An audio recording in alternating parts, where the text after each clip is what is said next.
Australian economy, how can we not talk about Australian property? And if you've seen any of the videos on my channel, 99% of them are about property. And once again, it's just not looking good. All the indicators are pointing to the property slump. However, the property is still going up. They're saying it's slowing down, but we're not really seeing it in huge numbers. So currently, you're going to love these next few videos I got to share with you at the end of my little chat. So what's happening at the moment is that the Standard & Poor's and other rating agencies have downgraded the second-tier banks in Australia, which means that the cost of borrowing is going to go up for people borrowing money, mortgages.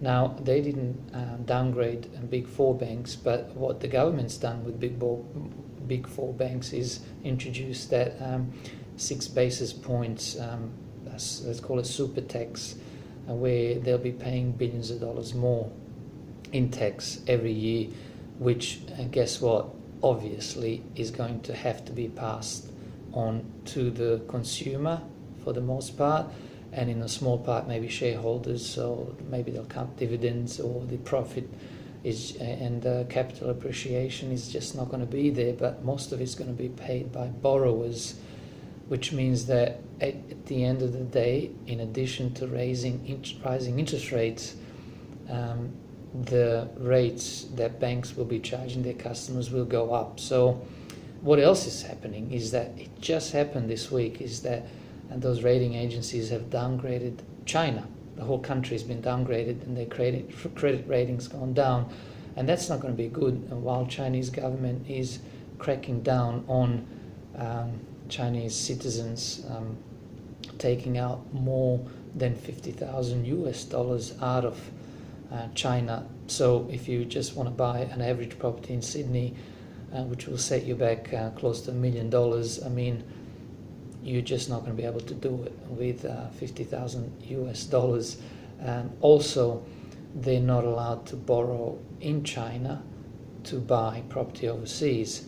So what they've been doing is they've been getting mortgages in Australia from Australian banks, but guess what happened in the meantime? The banks have made much more stringent rules when lending money out to foreign investors, so that avenue has closed for them. So it's a perfect storm if you ask me, but don't take my word for it. Watch these next 2 videos. They're hot off the press just last night on The Business on ABC. All right, I hope you enjoy it. A furious debate about the stability of the property market has been sparked by Standard & Poor's ratings downgrade of small lenders. S&P stated concerns about the Melbourne and Sydney markets as key to the move, joining Citibank, who has warned of big falls to come. There are already signs the slowdown has begun, with prices wavering for apartments in Melbourne and Brisbane. The question for owners and banks is how big any price fall will be. Here's Emily Stewart.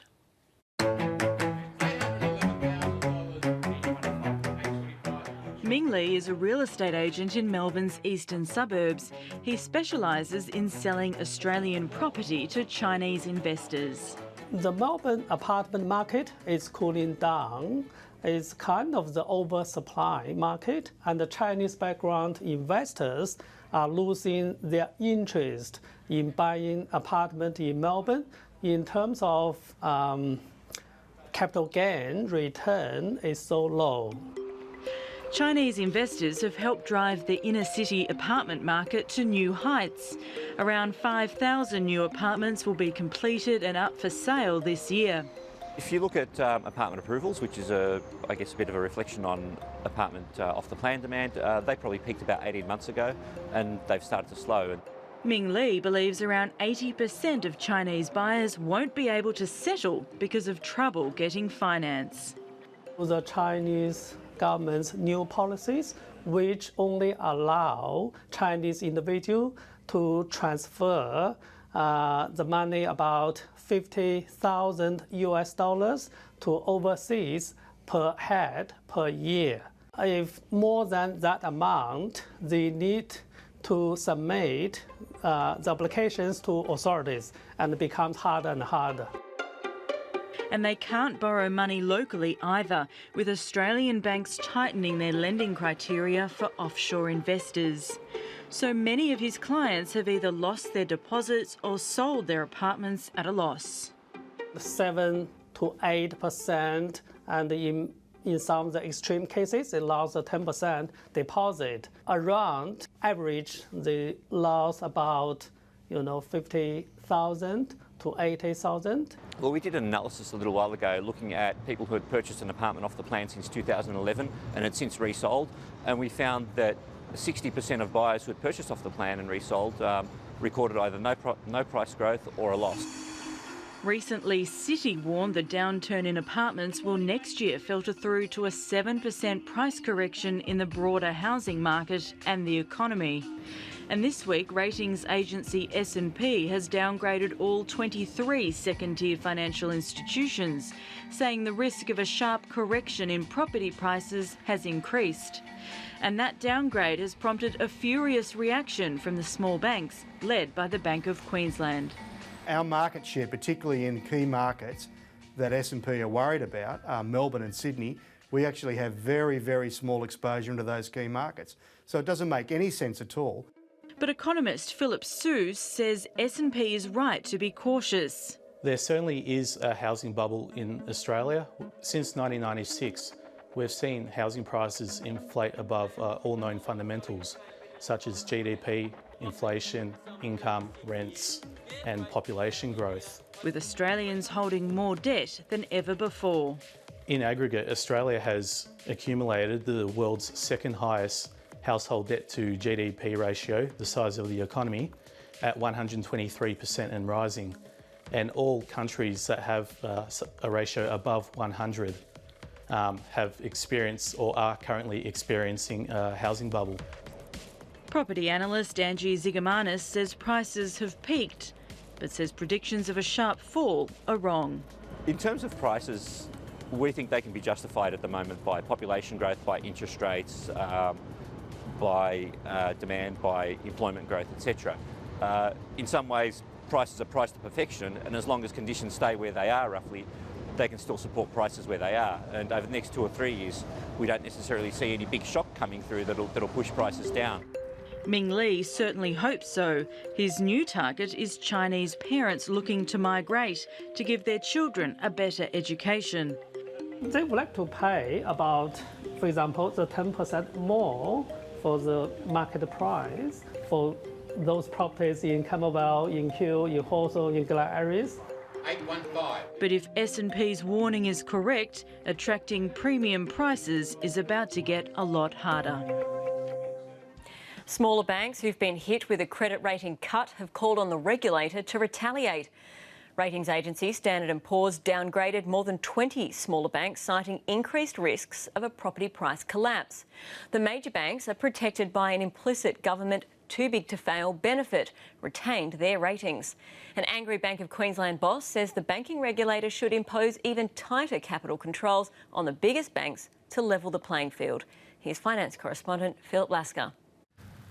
The smaller banking players had barely tasted victory after the government slapped a levy on their bigger rivals when they were hit with a credit rating downgrade. Their cost of wholesale funding is going to rise, and their wholesale funding costs are already very high, so they don't need another disadvantage being added to the pile of disadvantages that they have. The biggest banks, protected by a too big to fail implicit government guarantee, have not been downgraded. The reason for downgrading the 23 smaller players is the 15% plus price increases in both Sydney and Melbourne and the accompanying uncomfortable rise in household debt, which is around 136% of GDP, up from 117% 4 years ago. But there are two things that give Standard & Poor's comfort: the prudential regulator's restrictions on lending and a big increase in apartment supply in the pipeline. Those two measures primarily make us believe that that momentum should turn. In addition, we also draw on the past track record in Australian property markets, where these cycles unwind in an orderly manner rather than resulting in sharp corrections. Many property owners in Queensland and Western Australia might beg to differ, but Standard & Poor's even regards those markets to be unwinding in an orderly manner. The Bank of Queensland was downgraded by 2 notches. Its boss is ropeable. Well, BOQ is in really good shape. Our balance sheet is in the best shape it's been in over the last 5 years, and we have one of the highest capital ratio levels of any bank in Australia. What is perplexing is the fact that the 4 major banks did not have a credit downgrade. And John Sutton says his business shouldn't be lumped in with some of the other lenders. Our market share, particularly in key markets that S&P are worried about, Melbourne and Sydney, we actually have very, very small exposure into those key markets. So it doesn't make any sense at all in what S&P has done. But the ratings agency maintains that if there's a sharp correction in Sydney and Melbourne property prices, direct exposure is irrelevant. In our view and in our experience, when such a scenario does take place, typically almost all parts of the economy and all geographies within a country are impacted to a high degree. Therefore, regardless of whether a financial institution in the country has direct or indirect exposures to some cities where a price appreciation may or may not have taken place, they would be impacted in a significant manner in that scenario. So the smaller players will be forced to raise more money through deposits. Most of their funding comes from deposits at the moment, but if they are to have their loan growth constrained by deposits, which is what this downgrade is going to lead to more being the case, then the loan growth will necessarily be a little bit less. But BOQ doesn't see any short-term damage. The impact for us is not in the short term, it may be in the medium term when we come to roll over some of that wholesale debt. However, we'll always continue to maintain our competitiveness in this market. An increase in the government's bank levy might help level the playing field, but that's not what the Bank of Queensland boss wants. What I would be advocating is to level the playing field is around what APRA's view is around unquestionably strong and further capital raising that may be needed for the big 4 banks rather than the levy. The smaller banks will just have to grin and bear it for now.